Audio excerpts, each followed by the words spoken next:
I was wrong about the Freewrite.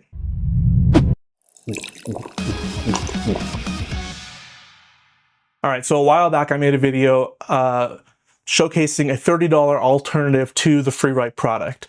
And it was a little YouTube short about a keyboard that I got for my iPhone and then a little battery stand. And I do think that's a great option for a lot of people. But this year, I decided to splurge on the Freewrite Traveler. It fits in my sling bag. I have been taking it all over, and I'm obsessed with kind of some things that it represents. And so first and foremost, do you need one of these? Absolutely not. It's a luxury. You don't need it at all. You can use any keyboard. You honestly, if you have this, you still need a computer. So, take that for what you will. It is a luxury. It is an unnecessary addition to your writing toolkit. But I love it, and here's why. This represents the freedom of drafting without, write with no fear, edit with no mercy. That's what people say. That's what I say. And this drafting tool, that's what it is. It's a tool for drafting. It doesn't edit. I don't use it to edit. I don't even really use it to read through stuff. I'll read through a paragraph or two that I had written previously, but it's drafting, it's moving forward. It's a constant progression as opposed to looking back and editing as you go. And this mentality and mindset shift is kind of its strength. That's what it's designed for. That's what it's good at. That's what it's been doing for me. You don't have to need it. You don't have to like it, but it is useful for that thing. And sometimes it's just nice having the tool dedicated to the job, having the right tool for the job. And right now I'm drafting the first draft, a rough draft of my new novel. My second novel, my first novel is in sort of the back of my mind as something that needs to be edited a little bit. And in putting that off, I'm working on a second novel. I think it'll be a lot of fun. And so, I'm going to be drafting it over the next, hopefully few months. I'll be able to finish that draft. I'm giving myself the year to do it. That's the goal. And I'm using the Freewrite to do it because I'm like committing myself to not using any AI. And so I canceled my Pro Writing Aid subscription. It uses the AI Sparks and AI ideas and rephrase and all these things. And I'm like, no, that's not what I'm about. And one of the limitations of the Freewrite that I feel like is a feature, not a bug, is that there is no spell check, there is no autocorrect, there is no autofill, there's no pops up words on your iPhone keyboard of like, did you mean this thing? Do you want to reply with this? It's just as a text editor. It's as simple and basic as they come. I'm going to illustrate a children's book this year. That's one of my goals. I'm going to do it traditionally. I'm not going to use my computer to do it. I'm going to draw it and paint it on paper, right? I want to be able to hold it. It's physical. And it's just, this is my commitment to fight the robots. I'm not using AI to write my novel. I don't want to draft with any sort of AI assistance. I don't want to edit with Pro Writing Aid anymore. I've enjoyed using Pro Writing Aid in the past, and you don't have to use the AI features.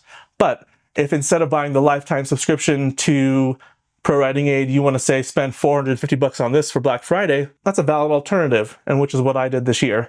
So, that's a very expensive tool that is very specialized to one specific, all it does is draft. You're not there to edit, you're not there for anything else, but it's good at what it does. And I like the simplicity. It's a half size, right? It's half the height of my laptop.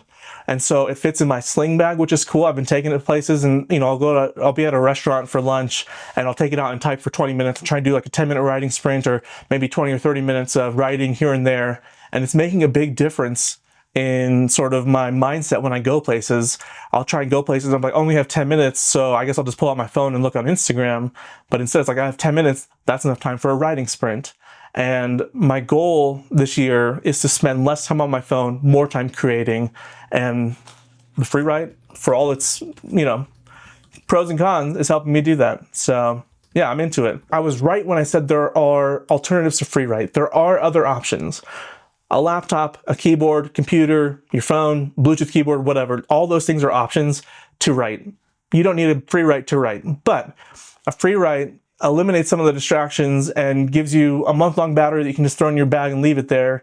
And it focuses you in on the art of drafting, write with no fear, edit with no mercy. That's the goal, right? And so it's like drafting forward. It's kind of a pain to navigate around your documents. Like, you don't just scroll through and read. It's like a keyboard shortcut to move up and down paragraph by paragraph.